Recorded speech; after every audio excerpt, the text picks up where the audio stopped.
hôm nay để gặp gỡ tất cả mọi người, Bi xin chia sẻ một ít kinh nghiệm để mọi người trưng một bình hoa ly ở nhà sao cho tươi, đẹp và đúng cách nha mọi người. Thì sau khi mọi người mua ly về, mọi người đừng vội lên nước nha. Mình bóc cái túi ni lông ra và mình xác định chiều dài, chiều cao của ly khi trưng vào bình. Ở đây bình trưng hoa Bi đã chuẩn bị sẵn nước rồi nha mọi người. Mọi người chuẩn bị thêm cho Bi thuốc dưỡng hoa. Nếu không có thuốc dưỡng hoa thì mọi người có thể dùng đường hoặc bột ngọt cũng được nha mọi người. Và một ít chanh hoặc là thuốc tẩy.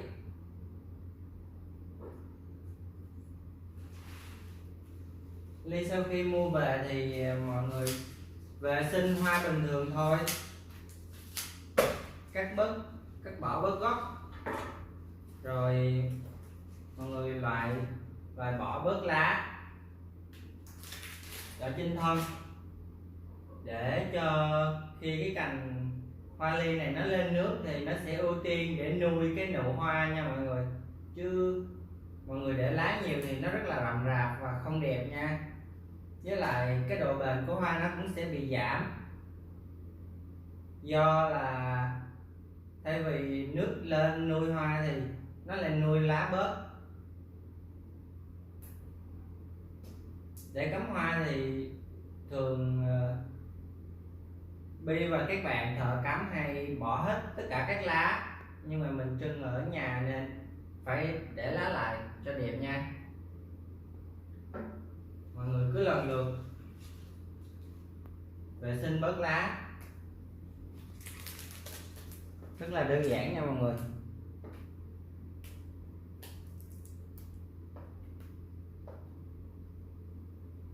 Ở đây là vì hoa đem về và trưng liền cho mọi người xem nên Bi lựa cái loại nào hoa nó đã nở nhiều nha. Và khi lên nước rồi á thì cái bông hoa nó sẽ rất là căng và rất là đẹp nha.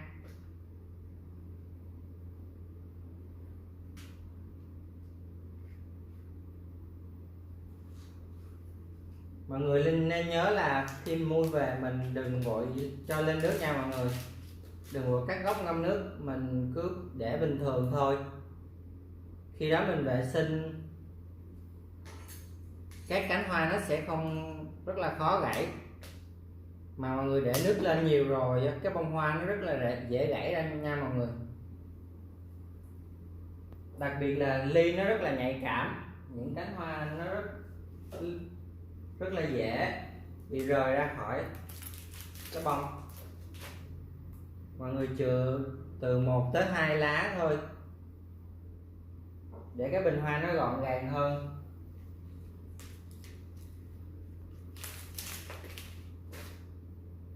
Ly thì chắc không có xa lạ gì với mọi người ha. Ở Việt Nam mình, các cô chú anh chị rất là hay thích trưng ly vào ngày Tết nha.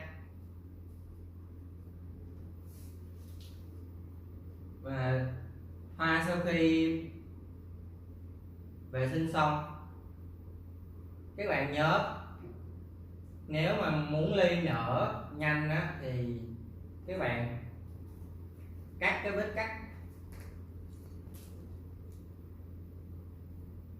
xéo hết cỡ nha mọi người, để cái bề mặt tiếp xúc với nước nó sẽ hút rất là mạnh và cánh hoa nó rất là nhanh bung nha. Và đặc biệt cái vết cắt này mọi người phải chú ý.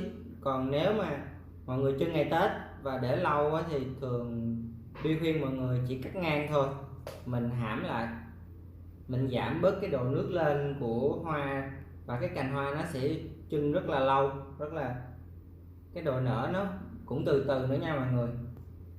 Đây là một điểm rất là chú ý ở hoa ly nha. Và nếu mà mọi người muốn thúc cho hoa ly nở thì mọi người có thể đem ra nắng phơi.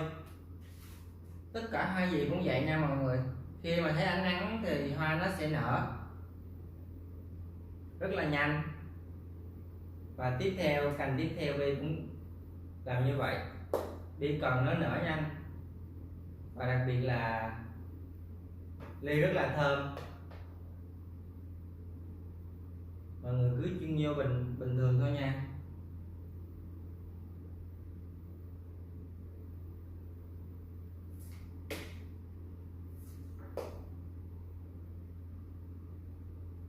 Tùy theo cái chiều cao của bình và cái chiều cao của hoa mà mọi người phải cân đối để tránh bị lọc bình nha mọi người.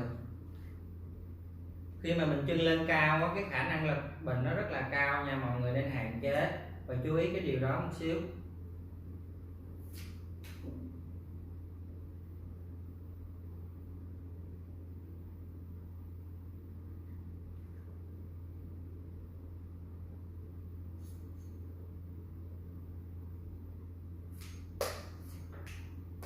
Mọi người cứ thả tự nhiên thôi nha. Và có thể mọi người có thể chưng ở bàn thờ hoặc là chưng ở phòng khách cũng được. Ly này nó rất là thơm. Và một lưu ý nữa là vào ban đêm các bạn đừng nên chưng hoa ly ở trong phòng kính nha mọi người. Và những bạn mà dị ứng phấn hoa hoặc là bệnh nhân đang nằm viện thì cũng hạn chế, không nên tiếp xúc nhiều với hoa, nhất là ban đêm nha. Hoa ly nó hút oxy rất là mạnh. Ngày xưa người ta hay kể là có nhiều người ta tự sát bằng cách chưng hoa trong phòng rất là nhiều và đóng cửa phòng kín mít lại mọi người.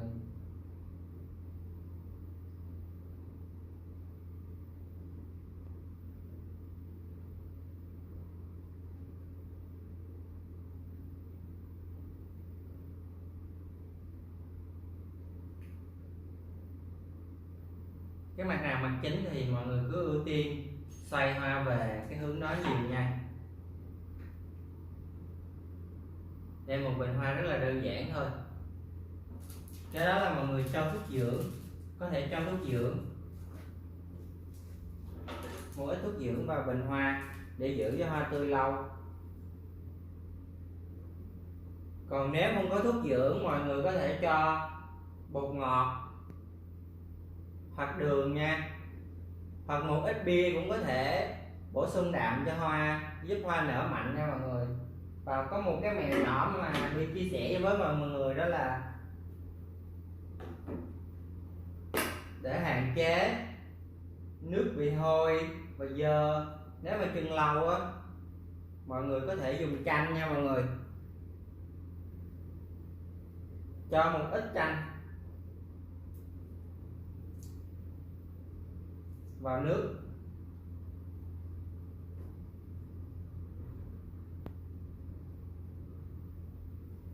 để hạn chế vi khuẩn và làm cho nước hôi nếu mà mọi người chưng quá lâu.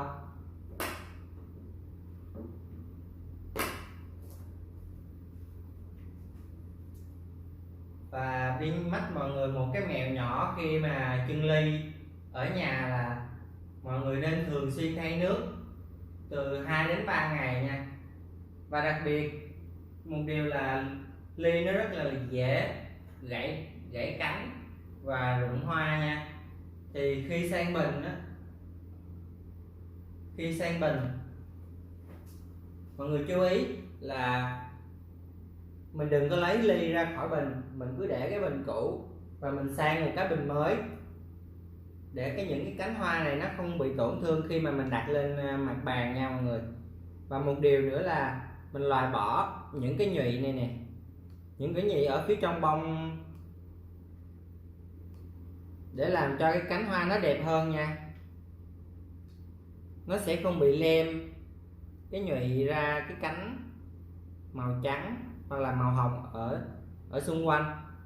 Và khi mà thay nước, mọi người nhớ cắt gốc ngang hoặc là xéo tùy mục đích mình muốn chưng lâu hay là mau nha mọi người. Và cũng đừng quên cho thêm thuốc dưỡng hoặc là đường hoặc bột ngọt mà Bi đã mắc nhỏ mọi người nha, vào nước để cho hoa nó tươi lâu hơn. Ly này thì chừng khoảng 5-10 phút là nó đã lên nước rất là nhanh rồi nha mọi người.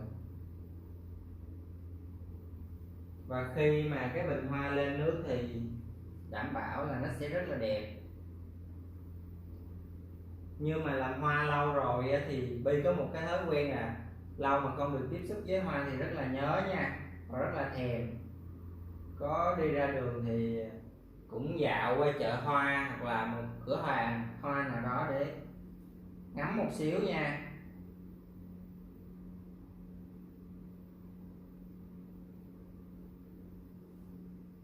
Nhưng mà chỉ có một điều rất là tiếc, đó là hoa thì không ăn được thôi nha mọi người, chỉ để ngắm thôi.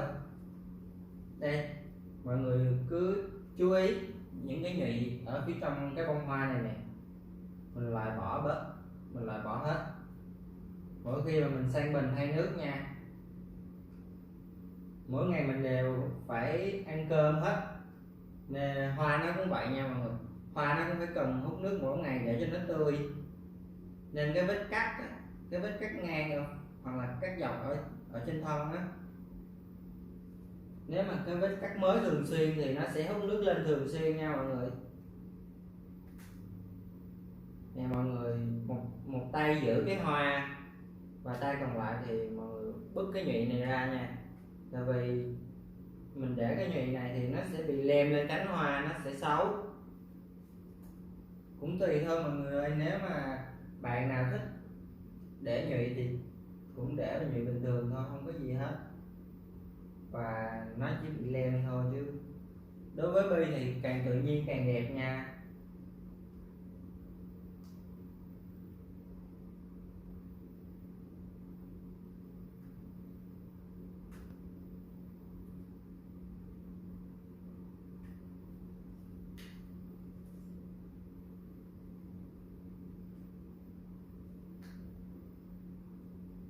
Bi rất là thích cái mùi thơm của hoa ly, và hoa ly ở Việt Nam mình thì được trồng rất là nhiều ở Đà Lạt, ở Hà Nội cũng vậy. Ở Hà Nội cũng có rất là nhiều chợ hoa. Nè mọi người xem, mình mới có cắt gốc một xíu thôi mà những cánh hoa nó đã bắt đầu nở rồi nha, rất là đẹp luôn mọi người.